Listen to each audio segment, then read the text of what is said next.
مرحبا. حناخد هلا خط بياني لتابع اف، معناتها درسنا خطوط بيانية اليوم. بفرض يصير خط البيان للتابع اف المعرف على ار نجمة. لاحظوا هذا الخط البياني الأحمر شايفين الصفر الوحيد اللي ما له مسقط، فمشان هيك قال لي معرف على ار نجمة. معرف على شو؟ على ار نجمة.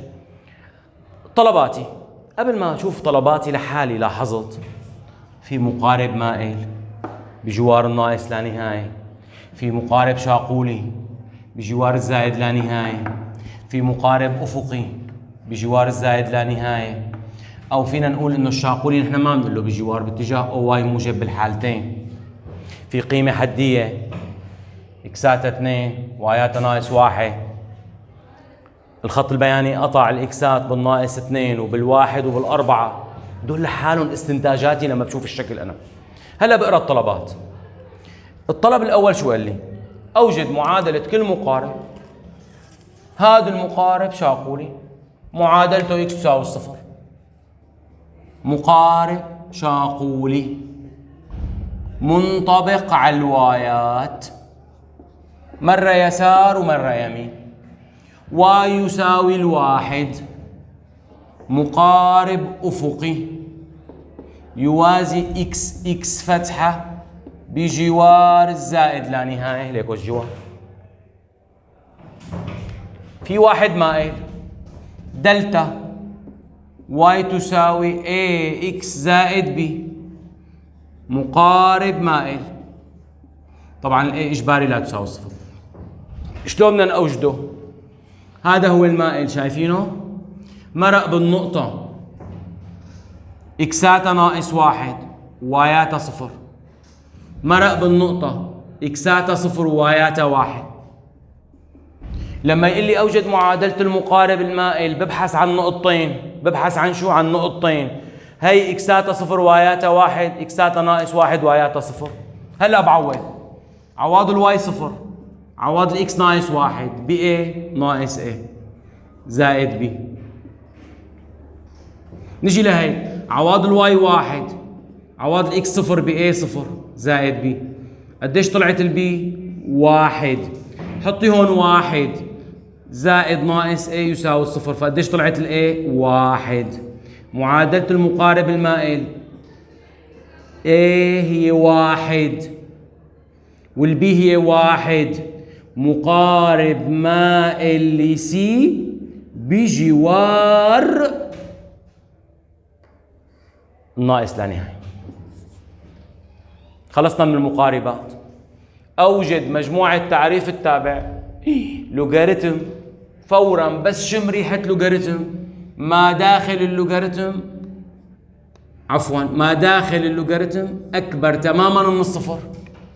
يا سلام، اف اكس أكبر تماما من الصفر. ترجم معنى كلمة اف اكس أكبر من الصفر أي متى الخط البياني للتابع اف فوق محور الإكسات. بلش من طرفه؟ لا، من هون بلاش.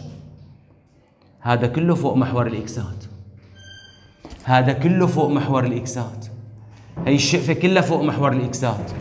معناتها ببلش من الناقص 2 لوين؟ للصفر. هي الشقفة من الناقص 2 للصفر، هي أول مجال.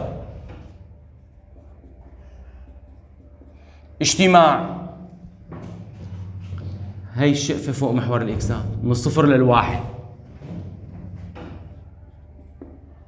اجتماع، هي الشقفة كلها فوق محور الإكسات من الأربعة للزائد لا نهاية. ترجم اف اكس أكبر من الصفر متى سي فوق اكس فتحة هيك لعند 1 من الأربعة للزائد لا نهاية. خلصنا منه. نهاية اف اكس عند الزائد لا نهاية. اكس تسعى للزائد لا نهاية. يا سلام، بروح عند الزائد لا نهاية. هون في منحني؟ لا، هون المنحني من اسقط على الوايات بيكون هو الجواب على الوايات. قد ايه جوابها؟ 1.